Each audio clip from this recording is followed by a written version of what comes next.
সুধী দর্শকবৃন্দ, আমার ইউটিউব চ্যানেলে আপনাদেরকে স্বাগত জানাই।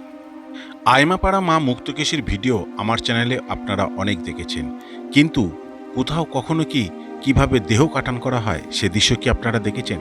আমি আপনাদেরকে আজকে এই ভিডিওতে সেই দৃশ্য সম্পূর্ণটা দেখাবো। মা মুক্তকেশীর আশীর্বাদে আজকে লক্ষ লক্ষ ভক্ত উপকৃত হচ্ছে। আমি জানি এই স্মার্ট দুনিয়ায় এই দৃশ্য একবারই যেন বেমানান, কিন্তু গ্রাম বাংলায় যে ঘটনা প্রতিনিয়ত ঘটে চলেছে তারই কিছু দৃশ্য আমি আপনাদেরকে তুলে ধরব। এখানে কোনো যুক্তিতর্ক কাজ করে না, এখানে থাকে ভক্তি আর ভালোবাসা। চলুন সেটাই আজ আমি আপনাদেরকে দেখাবো। দেহ কাটান। দেহ কাটানো। আচ্ছা, ওটা মানে কি কি দিতে হয় দেহ কাটানোর জন্য? দেহ কাটানে গজাল, মদ, আলো চাল, ধুনো, সিঁদুর, ফুল এইগুলো লাগে। আচ্ছা, মানে কি দেহ কাটানো মানে কি সমস্যা থাকলে দেহ কাটানো করে ওটা? যে কোনো দোষ মান এমনি মানুষের শরীর খারাপ হোক, জ্বর জ্বালা, আচ্ছা, এইসব কারোর ঘা ফোড়া যাই হোক সেগুলো মানে গা হাত জ্বালা করছে এরকম কিছু থাকলে পরে তখন এই দেহ কাটানোটা করা হয়। কোনো গায়ে দিয়ে একটা হাওয়া গেলে সেটা কাটানোর জন্য। আচ্ছা, ওটার জন্য কি আনতে হয়? ওই তো ওইগুলোই ধুনো ওইসব ওগুলোকে নিয়ে আসতে হয় না এখানে? ওইগুলো আনতে হয়, আনতো লাগে মানুষ দিয়ে একটা নিয়ে আসে তো একটা নিয়ে আসে না, আচ্ছা। ভুল করে বলে দোকানদাররা আমাদের বাড়িতে দিয়ে আসে। ও আচ্ছা আচ্ছা আচ্ছা, আপনারা এগুলো দিয়ে দেন? হ্যাঁ, আমরা দিয়ে দিই, দোকানদারদের ঘরে পয়সা দিতে হয়। আচ্ছা আচ্ছা আচ্ছা আচ্ছা এগুলো আমাদের কোনো ইয়ে নেই, এগুলো দোকানদার দিবি সব। আচ্ছা আচ্ছা। মাদুলি ওইগুলো বাড়ি কাটানো সব ওগুলো দোকানদার দিবি। আর ওই যে যেটা মদটা ওটা কি নিয়ে আসতে হয় না? না, কিনে নিয়ে আসতে হয়, কিনে নিয়ে আসতে কিনে নিয়ে হয়। আসতে হ্যাঁ। মানে তারাই নিয়ে আসে, তাই তো? না, আমরা নিয়ে আসি, দিয়ে এবার ওরা পয়সা দিয়ে দেয়, আচ্ছা, দিয়ে দিই। আপনারাই? হ্যাঁ। আচ্ছা আচ্ছা। আচ্ছা এবার সবাই তো একটা নিয়ে আসবে, একটা নিয়ে আসবে না, হ্যাঁ, সে তো এরকম করে ঠিকই। বলে সেই জন্য ওই দোকানদাররা একবারে দিয়ে যায়। হ্যাঁ আচ্ছা, ওটা কি একসাথেই কাটানো করা হয় সবাই? হ্যাঁ হ্যাঁ মানে হয়তো 10 জন 50 জন যদি আসে হ্যাঁ, তাহলে হ্যাঁ, এই- সব একসঙ্গেই হবে। আচ্ছা, মানে এই জায়গার মধ্যেই হ্যাঁ, এই কাটানো হয়। জায়গাটা দিয়ে বসে কাটানো হয়। আর বাড়ি কাটানোর জন্য ওটা কি কি লাগে? বাড়ি কাটানো ওই ভাঁড়, ধুনো, সর্ষে, ওইগুলো আনতে হয়। হ্যাঁ। ওটা কি এখান থেকেই কাটানো হয়? এইখানে। ঠিক আছে।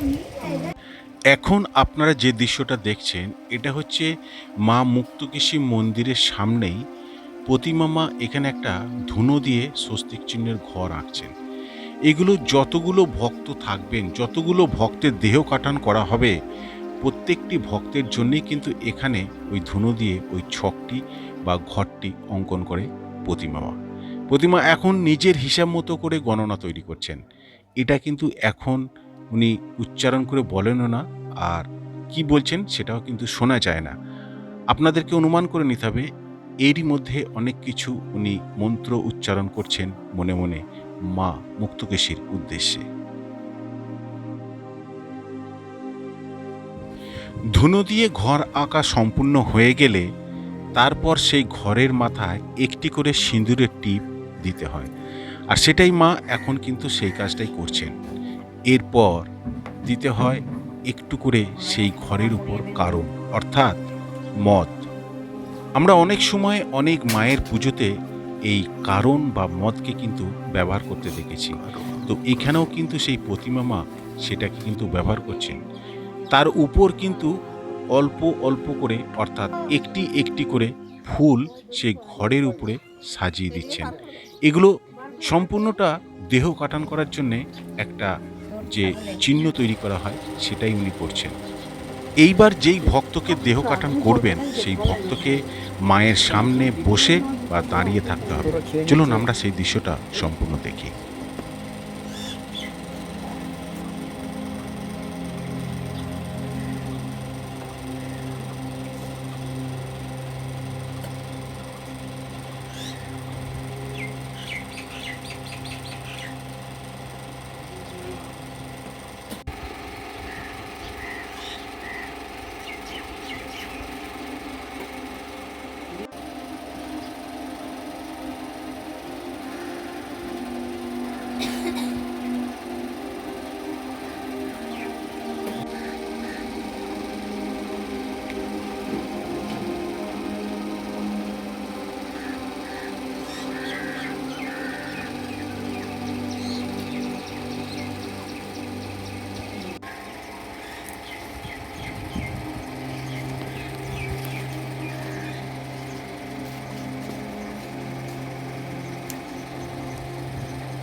দেহ কাটান হয়ে যাওয়ার পর সেই ভক্ত বা সেই ব্যক্তি আর কিন্তু ওখানে দাঁড়িয়ে থাকবে না, তিনি এবার বাড়ির উদ্দেশ্যে রওনা দেবেন।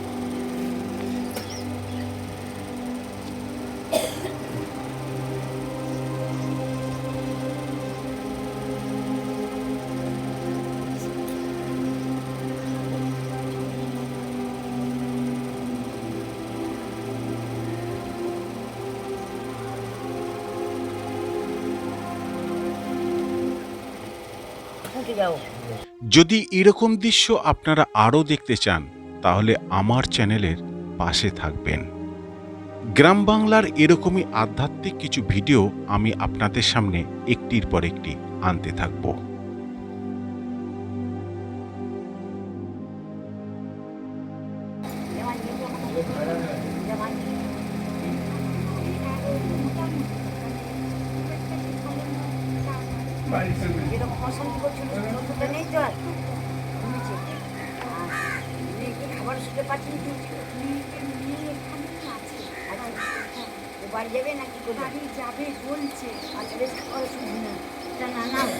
ভিডিওটা কেমন লাগলো একটি কমেন্ট করে জানাবেন, আর আপনার একটি লাইক আর কমেন্ট আমাকে একটা নতুন ভিডিও তৈরি করতে অনুপ্রাণিত করে। আবার আমি দেখা করব আপনাদের সামনে কোনো নেক্সট ভিডিওতে।